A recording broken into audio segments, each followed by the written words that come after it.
My name is David Daniel Ball, and these are the headlines for Tuesday, the 7th of April, 2009. Search for survivors as Italy quake toll soars to 150. Military in lockdown over fears of bikie raid. Witch hunt inquiry angers defence staff. Brumbies return home after Sean Mackay's shock death. 2 Australian soldiers wounded in Afghanistan. Hell's Angel arrested with gun and police cap. More former Knox teachers to be questioned. Doctors blamed for black market surge in prescription drugs. Fresh warnings as $900 handouts start flowing. Primary school kids' sex website shock. Foster mum wins fight to bury Bridget Barbara Wynne. Government website links to porn. And in comments from Piers Akerman, this gentle humanity is born in the heart.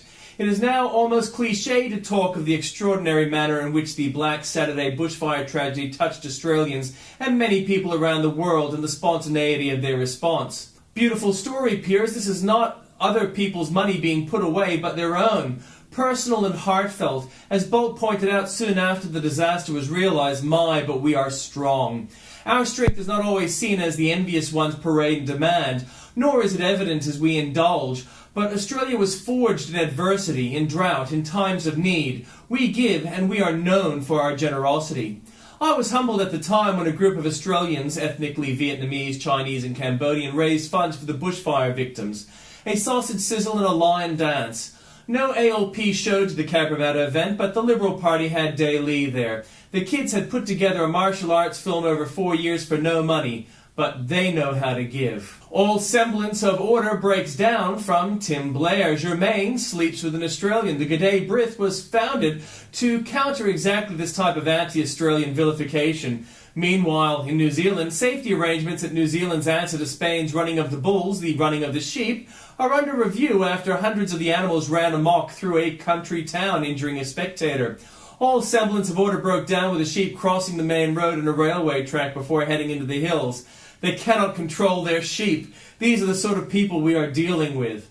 Great Wall of Whiners, also from Tim Blair. Big news from Surat, India. In a unique initiative to create awareness about global warming, students of an engineering college here have engaged themselves in painting a wall. The painting of the wall will continue for 24 hours.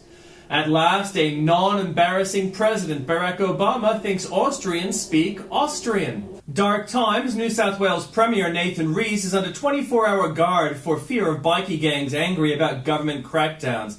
That is, when they're not strolling around PM's Canberra residence for reasons unclear. At the same time, Sydney is bracing for further possible power outages. This isn't a situation that seems particularly secure. Also, the bikies have drugs. They're trembling in Pyongyang. Headlines in the New York Times, Obama calls on UN to punish North Korea over rocket. Be sure to click for the pictures which shows the president in earnest consultation with his 2 closest advisors. And an update from Mark Stein. So we approach a state in which the planet's wealthiest jurisdictions, from Norway to New Zealand, lack any capacity to defend their borders, and the planet's basket cases, from North Korea to Sudan, will be nuclear powers. We'll see how that arrangement works out. Rise of the Christian Pagans. Urban Seed is a Christian activist group, one that confirms just how much Christian progressives have in fact regressed into pagan earth worshippers. If we intentionally include the soil, water, plants, and native animals in our sense of community, it might also help us consider using the Rudd government's cash splash money in ways that are affirming of the earth and our place in it.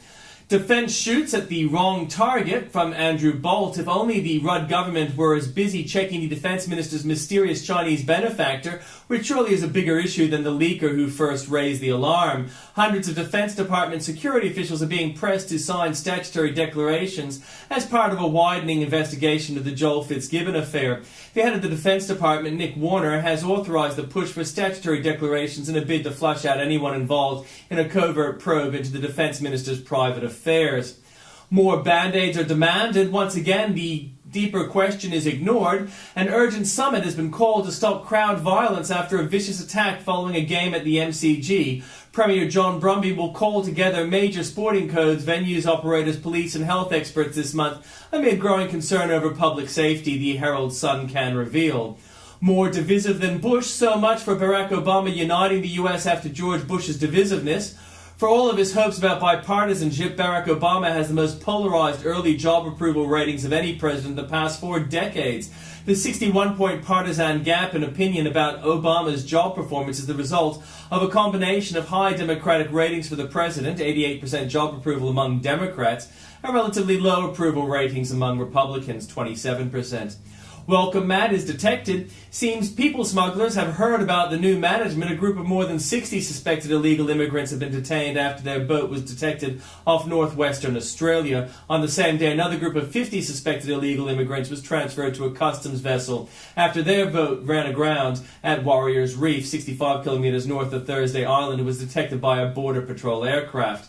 The circus begins again. For them, but not from them. Human rights are what the lawful extend to the lawless and not vice versa. Headline 1. Human rights are there for bikies too. Headline 2. Gold Coast lone wolf bikies admit cutting alleged drug dealers' ears off. How the G20 conned you. The G20's $1 trillion rescue package was an astonishing con. The Financial Times crunches the numbers. When all the sums are added together, rather than 1,100 billion, the new commitment appears to be below 100 billion, and most of those were in train without the G20 summit. While the inflation of relatively small and old commitments into an enormous number does not render the summit a failure, the desire to produce a large headline numbers as the main result of the gathering suggests the division and spats on other issues were considerable. It's worrying enough that so many of the reporters fell for it, even worse that so many political leaders perpetrated such a deception. We don't have the only Kevin Rudd. If it wasn't the heat alone that killed him, how many died because Victoria's power supplies failed through lack of investment? Why vote when we have experts to decide? Catherine Branson, president of the Australian Human Rights Commission, thinks we should leave the experts to decide what the public wants. Even quicker and more cost-effective is to leave that judgment to me. Catherine, deal? Good and Bad of Obama's speech in France by Bill O'Reilly. First, let's set the scene. Europe does not like the US very much.